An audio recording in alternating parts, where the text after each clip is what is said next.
Hi, welcome back. Have you made a decision in your life that affects you and your family twofold? That could be A, becoming sober, B, quitting your job. I just did that recently, and it was really, it's still really heavy on my heart because of how much I love my job and the people I work with and for. But it was this decision, just like becoming sober, it was this decision that I could see the positives, but what didn't feel good in the moment was just all emotional, like an all very emotional reaction that I was like, yeah, but like what's on the other side of that is what I want, is literally why I went to school, why I'm continuing on this path with going to school. I'm almost done. Went back when I was 35 to get my master's degree. It took me a long time to graduate with my bachelor's. School is not my strong suit, but I found something that I love, and so I just kept doing it, as in being a social worker. And so by going back to school, I was like, okay, there's this one thing that I really like doing that I do really well, and that's talking to people. That's being compassionate.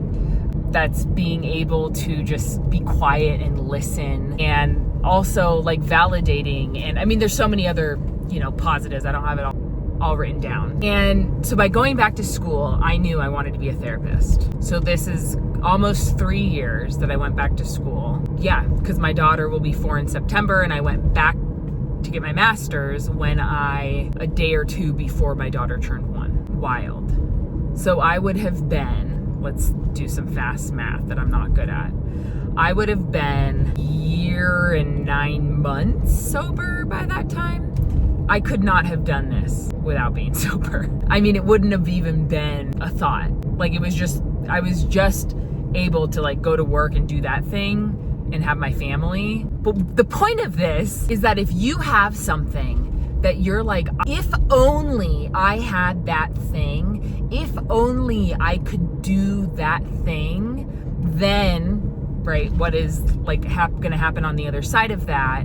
This isn't like a grass is greener kind of situation. This is just a reality. What can happen if you make some serious changes in your life? What will happen? What will change? How will it change? What will be better? Who will benefit? I mean, this is just a financial thing too. Financially, my time, my mood every day. I mean, there's so many positives. I already did that, the pros and cons list, because I do a pros and cons list to everything about everything. And the pros outweighed the cons. The only con is disappointing those that I work with, that I currently work with. I hate disappointing people, but that's my baggage. That's my issue, right? And for me to be able to really understand that piece and to say, oh yeah, that's a me thing, that's not a them thing. Yeah, they'll miss me, obviously. I've been in this role, been trying to create and help this role for a while. That isn't then gonna stop me for pursuing my dreams and my time with my family that I want so badly back. You see? It's not selfish to do something that benefits you, your family, and your mental health. Not selfish. You may disappoint people along the way, but as long as you're crystal clear on how it is going to benefit you in your life, your mental health, your children's health, all those things, that's what will push you forward. That's when you will know that you're on the right track. You see what I mean? Sorry, my little phone thing is being annoying. So I did that hard thing. That was a really hard thing for me.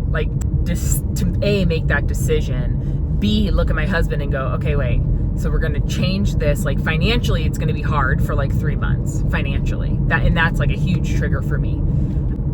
I hate the word trigger, but it just is. It's just fact.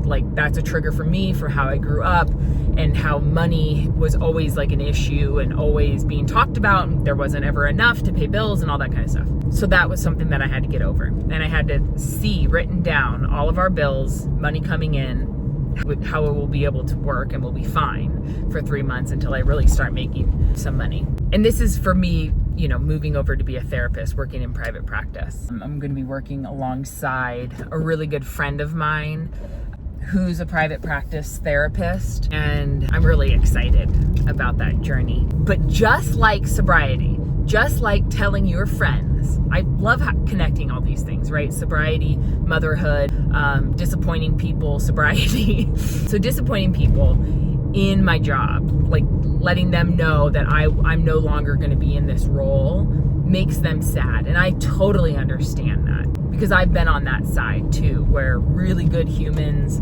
leave the roles that they're in where I'm working, and it's like devastating for those of us that stay. But because disappointing people, it's okay to disappoint people. When it comes to sobriety, you will disappoint a lot of people, right? All the people that you used to go out drinking with, if that was your thing, yeah, you just will. But that's their baggage, right? That's their issues. And it's same with quitting the job. Like, yes, other people are sad and disappointed, but at the end of the day, like, this is what benefits me and my family the most. Financially, time that we don't have time in the day to spend time with our family, but this will allow me to have a little bit more of it. So what I'm saying, feels rambly, but I wanted to record this for myself, because I need to remind myself that it's okay to disappoint people if you are disappointing people, and you will be benefiting in the end. Same with sobriety. I chose to become sober. Yes, I'll disappoint some people, but in the end, it's what was best for me and my family. Like, no one would say that about sobriety, right? Like, no, you can't. Well, there was a lot of people that did say that. Like, no, like, you can drink fine. You can, all that kind of convincing. And at the end of the day, it's like, no, you don't get it. Like, my mental load can't take another thing that I have to try and control and try and parent, because that's what I was doing around alcohol, was trying to like do it better. I don't know. I love connecting things, because then it just helps my brain realize, like, yeah, this all makes sense. Okay, you got this. You are loved, you matter, you deserve to be safe. If you're currently sober curious, I'm coming out with a workbook that I created. I wish I had when I was sober curious. Like, there was a few months, this can happen, a few months before you actually get sober. You're thinking, like, do I have a problem? Is this a problem? Am I not doing this right? Like, why are other people not hungover and I am? Why? Those kind of questions. When you start to become curious is really when I want you to like sit down with yourself and look at all the benefits that you will have if you become sober.